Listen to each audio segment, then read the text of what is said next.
warahmatullahi wabarakatuh.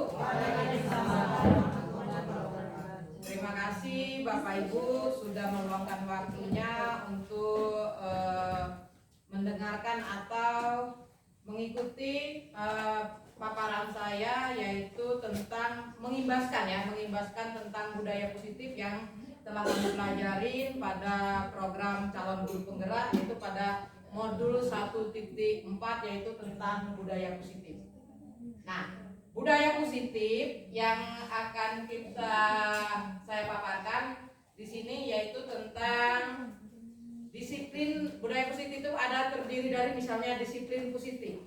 Disiplin positif merupakan pendekatan untuk mendidik anak untuk membentuk kontrol dan kontrol diri dan pembentukan kepercayaan diri, sehingga mereka bisa berperilaku dengan mengacu pada nilai-nilai kebijakan universal dan memiliki motivasi intrinsik bukan ekstrinsik. Jadi disiplin positif itu merupakan pendekatan antara anak-anak supaya mereka mempunyai motivasi secara intrinsik, bukan hanya sekedar ekstrinsiknya saja. Nah, itu budaya disiplin positif. Yang berikutnya yaitu tentang teori kontrol.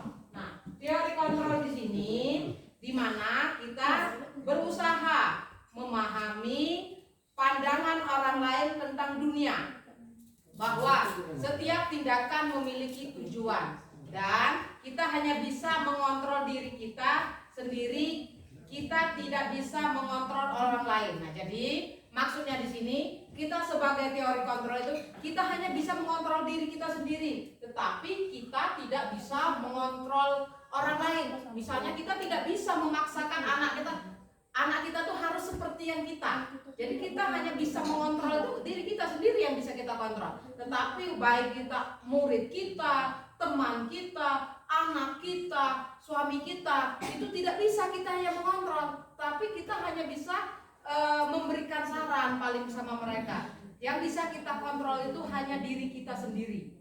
Nah, tapi kalau kita mau memaksakan orang lain seperti kita, ya itu tidak akan bisa. Nah, itu yang dimaksud dengan teori kontrol. Yang berikutnya yaitu tentang setiap perilaku manusia memiliki motivasi. Jadi setiap apapun yang kita lakukan, apapun yang siswa kita lakukan, ada motivasi atau ada tujuan yang mereka inginkan. Yang pertama misalnya untuk menghindari ketidaknyamanan atau hukuman. Contohnya seperti yang kita sudah mengikuti program, ada yang sudah Bapak Ibu sudah mendaftar menjadi CGP. Kadang-kadang ada tujuan aku mengikuti CGP biar tidak kena marah kepala sekolah, biar tidak kena marah pada pengawas. Nah, ada tujuan gitu. Nah, itu salah satu contoh tujuannya untuk menghindari hukuman, untuk menghindari ketidaknyamanan atau hukuman. Yang berikutnya mendapatkan imbalan atau penghargaan. Misalnya Bu Eka disuruh KKG, tapi tujuan Bu Eka ini lain, bukannya lumayan aku dapat transport, lumayan aku dapat piagam, tetapi bukan benar-benar Bu Eka mengikuti kegiatan tersebut misalnya supaya mendapat ilmu, supaya bisa berkolaborasi, tetapi ada tujuan. Jadi setiap perlakuan kita itu terdiri dari untuk menghindari ketidaknyamanan atau untuk mendapatkan imbalan. Yang berikutnya yaitu untuk menjadi orang yang mereka inginkan dan menghargai diri sendiri dengan nilai-nilai yang mereka percaya. Nah, jadi sebenarnya yang paling bagus itu yang nomor 3. Kita ingin menjadi diri kita sendiri yang mempunyai nilai-nilai yang kita percaya. Nilai apa yang ada pada diri kita? Misalnya kita diutus untuk mengikuti KKG itu karena kita dirasa mampu oleh kepala sekolah. Nah, itu jadi setiap perilaku manusia itu memiliki motivasi atau keyakinan. Yang berikutnya yaitu teori hukuman dan penghargaan. Yang pertama, teori hukuman. Teori hukuman ini, Bapak Ibu, adalah bentuk pengadilan atas perilaku seseorang yang bersifat memaksa dan menyakiti dengan menciptakan identitas gagal.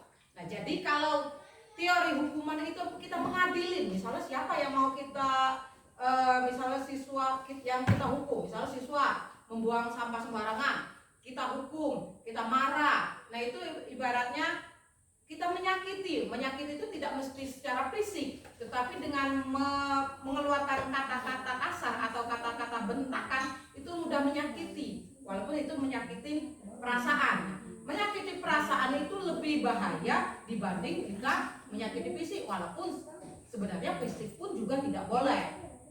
Nah, selanjutnya teori penghargaan, yaitu bentuk pengadilan perilaku seseorang dengan suatu benda atau peristiwa yang diinginkan, yang dibuat dengan persyaratan. Hasilnya jika Anda berhasil melakukan ini, Anda akan mendapat penghargaan yang diinginkan. Nah, jadi penghargaan di sini, kalau hukuman tadi yang ibarat yang perilaku yang bersifat negatif, tetapi kalau penghargaan ini sama juga sebenarnya, hasil dari tindakan juga. Tetapi kalau yang penghargaan, tindakan yang bersifat positif. Misalnya anak yang sudah mengikuti lomba, dia akan mendapatkan penghargaan, mendapatkan piagam, mendapatkan hadiah. Itu hasil dari tindakannya juga. Tetapi tindakan yang di sini yaitu tindakan yang bagus atau yang positif. Yang berikutnya yaitu tentang keyakinan kelas. Nah, keyakinan kelas ini berbeda dengan peraturan. Kalau peraturan itu hanya satu pihak, misalnya peraturan sekolah, berarti sekolah yang membuat, atau kepala sekolah yang membuat, atau seorang guru yang membuat, yang harus dipatuhi oleh siswa atau semua guru. Nah, tetapi kalau keyakinan ini ada dua pihak atau banyak pihak yang terlibat. Kalau dia keyakinan kelas, antara guru dan siswa disepakati kesepakatan apa yang harus kita ambil. Nah, kalau keyakinan sekolah, guru, kepala sekolah, dan juga siswa. Nah, itu keyakinan sekolah. Tapi kalau keyakinan kelas, guru dan siswa yang ada di kelas tersebut. Kemudian keyakinan kelas itu setiap kelas pasti akan berbeda-beda. Contohnya, kemarin saya masuk di kelas Bu Turahmi, itu ada tulisannya, kentut sembarangan denda 1.000. Nah, itu merupakan keyakinan. Mereka sepakat di kelas Bu Turahmi itu sepakat kalau melakukan hal tersebut mereka akan denda. Nah, tetapi masuklah lagi di kelas Pak Arman, sudah beda lagi keyakinan kelas dia. Pakai sepatu di dalam kelas denda. Beda kan antara Bu Turahmi dan Pak Arman. Nah, itu keyakinan kelas, yaitu nilai-nilai kebajikan universal yang disepakati secara tersirat dan tersurat. Jadi secara lisan juga kita sepakat, kemudian dituliskan. Kalau perlu kita print dan kita tempel, anak kita kasih satu-satu. Kemudian lepas dari latar belakangnya. Jadi jangan kita membuat keyakinan kelas itu membeda-bedakan. Misalnya kita agama Islam, kalau ada yang beragama lain berdoa dengan secara agama Islam, tidak boleh seperti itu. Tetapi kita harus mencakup keseluruhan, tidak boleh membeda-bedakan suku, agama, dan lain-lain. Yang kemudian keyakinan kelas, kesepakatan kelas yang dibuat berdasarkan nilai-nilai kebajikan universal. Jadi keyakinan kelas itu yang kita ambil yang bagus. Maksudnya jangan keyakinan kelas kita ibaratnya secara bersama-sama melakukan keributan, mengganggu. Walaupun sepakat, tetapi kita ambil yang positifnya. Nah, ini salah satu contoh pas saya melakukan membuat keyakinan kelas. Ini prosesnya. Proses yang saya buat yaitu saya membuat judulnya. Kita akan membuat keyakinan kelas. Kemudian saya membagikan kertas kepada siswa.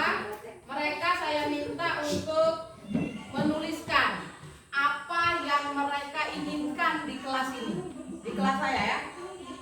Saya membagikan kertas tersebut, satu orang satu kertas. Mereka saya minta apa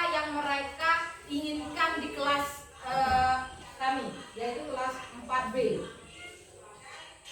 Nah, ini video proses saya membuat keyakinan kelas, dibagikan satu persatu kepada siswa. Nah, ini siswa sudah menuliskan apa yang mereka inginkan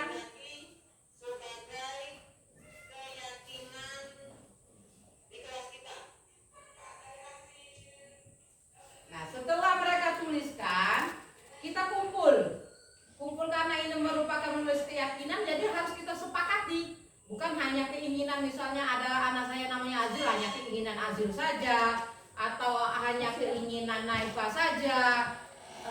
Tapi di sini kita lihat, kita cek Naifa inginnya apa, Azil inginnya apa, Nazwa inginnya apa. Nah, setelah itu, setelah kita cek satu-satu,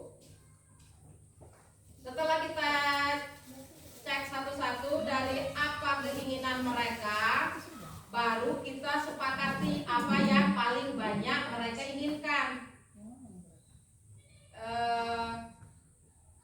Nah, apa yang paling banyak mereka inginkan baru kita tuliskan.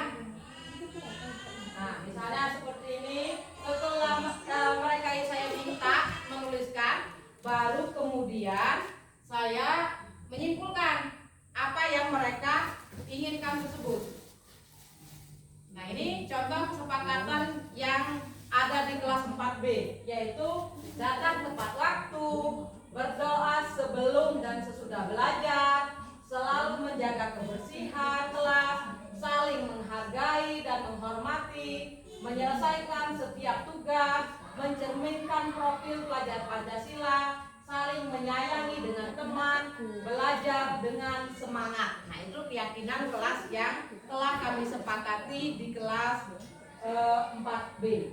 Nah, keyakinan ini bedanya keyakinan dengan peraturan. Kalau keyakinan hanya saya yang membuat, tetapi kalau keyakinan yang membuatnya antara saya dengan siswa saya. Itu yang pertama. Yang perbedaan kedua yaitu dari kata-kata atau bahasa. Kalau itu bisa berubah menjadi peraturan, kalau bahasanya saya ganti. Misalnya, tidak boleh datang terlambat, padahal intinya sama. Nah, itu sudah berubah menjadi peraturan. Atau harus berdoa sebelum dan sesudah, itu menjadi peraturan. Tapi kalau bahasanya sudah kita buat seperti ini, dia menjadi keyakinan. Selain membuatnya dua arah antara siswa dengan saya, kemudian bahasa pun yang digunakan harus menciptakan itu keyakinan. Kalau peraturan itu memaksa, sifatnya memaksa. Kalau yang namanya peraturan. Nah, ini kalau keyakinan sifatnya tidak memaksa, tetapi dari kesadaran mereka sendiri. Nah, itu dari perbedaan antara keyakinan dan peraturan. Yang berikutnya yaitu kebutuhan. Jadi setiap manusia itu memiliki 5 kebutuhan. Yang pertama, kebutuhan dasar manusia, setiap tindakan seseorang untuk memenuhi kebutuhan dasarnya. Jadi apapun yang kita lakukan itu untuk memenuhi kebutuhan kita. Nah, kebutuhan manusia itu ada 5. Yang pertama, untuk bertahan hidup. Contohnya, kalau ada siswa ibaratnya lagi ngantuk di kelas, dia tuh tidur-tiduran, kita jangan langsung kita marah atau kita tegur dengan bahasa yang keras, tapi kita melakukan pendekatan kepada mereka. Kenapa dia tidur-tiduran? Jangan-jangan dia salah satu kebutuhan yang ada di depan itu tidak terpenuhi. Kita tanya, kenapa dia tidur-tidur? Ternyata kadang-kadang dia lemas, gak semangat belajar. Apa penyebabnya tidak semangat? Ada yang belum sarapan, Bu, katanya. Berarti kebutuhan hidupnya belum terpenuhi. Yang berikutnya kasih sayang dan rasa diterima. Nah, jadi setiap tindakan siswa kita, baik siswa maupun kita, itu pasti untuk memenuhi kebutuhan. Misalnya, dia bertingkah suka jahil dengan temannya. Kenapa dia melakukan hal tersebut? Jangan-jangan dia minta perhatian dengan temannya, atau minta perhatian sama kita. Nah, berarti kalau dia melakukan hal tersebut, berarti dia ingin memenuhi kasih sayang atau rasa diterima. Yang berikutnya kebebasan. Ada siswa kita misalnya contohnya anak saya Doni misal. Doni itu dia tak bisa diem, tak bisa anteng. Kalau di kelas dia suka jalan ke sana kemari. Kenapa dia melakukan hal tersebut? Jadi kita harus pahami. Ternyata si Doni ini dia pengen bebas. Berarti dia ingin memenuhi kebutuhan hidupnya, yaitu bebas, tidak mau terikat. Nah, tetapi walaupun kita memberi kebebasan, tetapi kita harus tetap memberikan arahan. Yang berikutnya kesenangan. Nah, contoh yang terjadi di kelas kita yang sering ada anak yang usil. Kalau kita tanya kenapa kamu melakukan itu, nggak apa-apa bu, iseng baik. Nah, berarti dia memenuhi kebutuhan dia tentang kesenangan. Dia hanya pengen senang-senang aja, dia ngerasa senang kalau dia jahili temannya. Nah, yang selanjutnya tentang penguasaan atau kekuasaan.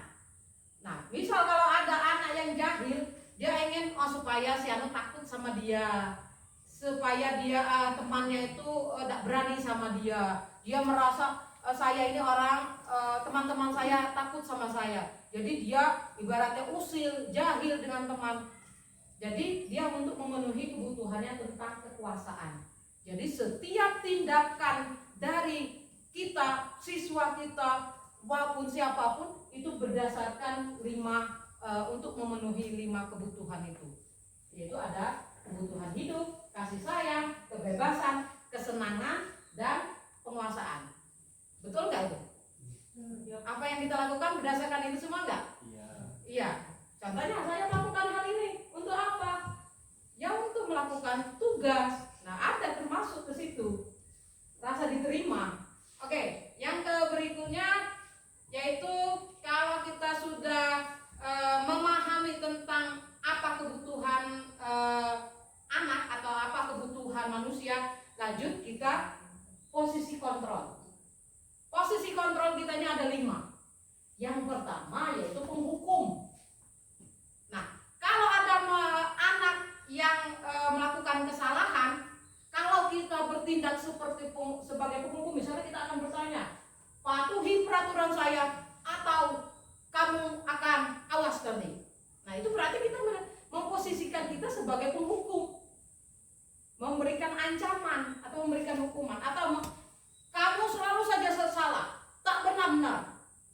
Nah, itu berarti kita memposisikan kita menindak siswa itu atau orang itu, kita memposisikan kita sebagai penghukum. Yang selanjutnya misalnya, kamu selalu salah, tak pernah benar. Setiap dikasih tugas tak pernah selesai. Nah, berarti memposisikan kita sebagai penghukum. Nah, selanjutnya ada posisi sebagai pembuat rasa bersalah. Pembuat rasa bersalah ini sebenarnya kalau dalam segi bahasa itu tuh lembut. Misal, kenapa sih Bu Penny, kamu kok terlambat terus? Lembut bahasanya. Tapi itu membuat efek yang didapatkan dari Bu Penny, dia merasa bersalah. Oh iya, aku terlambat. Tahu enggak kamu kalau kamu Bu Penny terlambat? Atau tahu enggak kamu kalau kamu terlambat? Kamu ini kalau terlambat bisa mengganggu konsentrasi ibu lagi buyar. Tadi tuh ibu lagi sampai kemana, tiba-tiba kamu masuk. Akhirnya dia merasa bersalah. Sebenarnya bahasa yang digunakan itu bahasa yang lembut, tapi efeknya itu tidak baik bagi orang lain dan juga siswa. Bahasa yang yang digunakan kalau dalam membuat rasa bersalah lembut tapi nyiut. Nah, lembut nyiut ibaratnya kan. Bahasa yang digunakan lembut tetapi efeknya yang menusuk hati. Nah, nyiut. Gimana sih kamu ini? Nah, bahasa yang intonasi yang kita gunakan itu lembut, tetapi maknanya ya kurang baik. Nah, selanjutnya posisi kontrol yang berikutnya ada pemantau. Pemantau ini kita melihat tindakan orang lain atau tindakan siswa itu dari jauh. Kemudian setelah kita tahu tindakan mereka, misalnya seperti kita lihat siswa yang membuang sampah sembarangan, kita lihat, terus kita tanya, apa yang kamu lakukan tadi? Nah, itu tindakan kita sebagai seorang pemantau. Kemudian kalau sudah kita, apa yang kamu lakukan tadi? Saya membuang sampah sembarangan, Bu. Kemudian apa sanksinya? Sanksinya misalnya apa? Nah, itu kita sebagai seorang pemantau menggunakan kata-kata yang seperti itu tadi, kita memposisikan diri kita sebagai seorang pemantau. Yang berikutnya kita ada posisi kontrol yang ketiga, yaitu teman. Nah, posisi kontrol yang kita memposisikan kita sebagai teman ini, misalnya kita menggunakan ayo nak, tolong bantu ibu kerjakan tugas kalian. Nanti kalau kalian tidak mengerjakan tugas dengan baik, maka materi kita tidak akan selesai.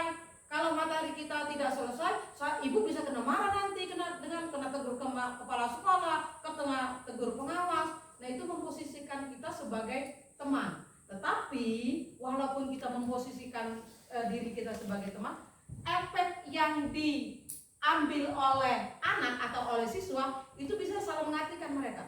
Oh, kita didenak buat gawe soal. Enggak lah, Ibu Naomi kena marah kalau sekolah itu. Nah, itu efeknya kalau kita memposisikan kita sebagai teman kepada siswa. Atau kita menggunakan, ya sudah, kamu nggak apa-apa tidak selesai hari ini, tetapi besok jangan dibilangin ya. Nah, efek yang kita memposisikan diri kita sebagai teman, udah nggak apa-apa sama Ibu Liza, tidak selesai, tidak pernah marah, besok aku buat lagi, besok aku udah buat lagi, besok Bu Liza akan bilang seperti itu lagi. Nah, itu efek apabila kita memposisikan diri kita sebagai teman kepada siswa-siswa kita. Nah, yang berikutnya ada posisi kontrol yang terakhir, yaitu sebagai manajer. Nah, ini yang paling bagus sebagai seorang guru, kita memposisikan kita sebagai manajer bagi siswa-siswa kita.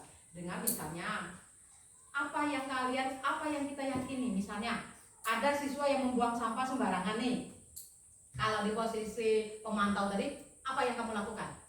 Nah, tetapi kalau kita memposisikan kita sebagai manajer, misalnya Andi membuang sampah sembarangan, Andi, apa yang kita yakini sebagai, atau apa kesepakatan kelas kita? Tidak boleh buang sampah sembarangan, Bu. Nah, itu lebih baik kita menggunakan bahasa yang seperti itu dibanding apa yang kau buat tadi. Atau cukup kita bilang, Andi, apa keyakinan yang kita buat? Pasti dia tahu, sadar dengan kesalahan yang telah dia lakukan. Kemudian, apa kamu yakin, ibaratnya, apa perbuatan kamu tadi yang kalian lakukan itu tadi benar? Nah, itu posisi kita sebagai seorang manajer. Atau kalau ada anak yang terlambat datang ke sekolah, kita langsung jangan langsung menghakimi, kamu terlambat terus. Tapi kalau kita memposisikan kita sebagai manajer, kita tanya, kenapa dia terlambat? Pasti dia punya alasan kenapa dia terlambat. Kemudian kita tanya, apa yang kamu harus kalian perbuat untuk memperbaikinya? Ibaratnya, bagaimana untuk memperbaiki kesalahan mereka tersebut. Jadi sebagai manajer ini, kita tidak langsung menjustis anak melakukan kesalahan itu merupakan suatu hal yang negatif, tetapi kita lihat dulu apa penyebab mereka melakukan tersebut, apa alasannya, kemudian kita mencarikan solusinya untuk siswa kita atau teman kita tersebut. Selanjutnya yaitu setelah kita melihat anak melakukan kesalahan, kemudian kita sudah tahu alasannya mereka, kemudian baru kita melakukan untuk menyelesaikan masalah yang ada pada siswa tadi dengan melakukan segitiga restitusi. Yaitu apa itu segitiga restitusi? Yaitu kita menyelesaikan masalah sebenarnya. Tetapi dalam menyelesaikan masalah ini, kita yang pertama harus melakukan menstabilkan identitas. Menstabilkan identitas itu maksudnya, ada misalnya siswa kita yang terlambat, kita tanya, Andi, pasti kamu punya alasan kenapa kamu terlambat. Nah, itu maksudnya menstabilkan. Jangan, Andi, kamu terlambat. Nah, tidak seperti itu menyelesaikan masalahnya. Tetapi kita tanya, Andi, kamu pasti punya alasan kenapa kamu terlambat. Nah, selanjutnya memvalidasi tindakan. Nah, memfasilitasi tindakan ini kita menanyakan apa alasannya dia tadi terlambat. Misalnya saya tadi terlambat karena saya harus ngantar adik dulu Bu. Saya tadi terlambat karena saya bangun kesiangan Bu. Jadi apa alasannya? Kemudian kita menanyakan keyakinan. Kalau kalian terlambat, itu sesuai nggak dengan keyakinan kelas kita? Misalnya kan di keyakinan kelas kita yang kita sepakati itu misalnya ada datang tepat waktu. Berarti kalau kita cukup menanyakan sesuai nggak dengan keyakinan kelas kita dengan terlambat, pasti dia menjawab tidak sesuai Bu. Nah, baru kita menanyakan bagaimana solusinya supaya kamu tidak datang terlambat lagi. Ya, kalau dia menjawab ibarat karena saya bangun kesiangan, mungkin solusinya saya tidak akan tidur terlalu malam Bu. Atau kalau dia kesiangan karena rumahnya jauh, mungkin ya saya akan datang lebih pagi. Nah seperti itu.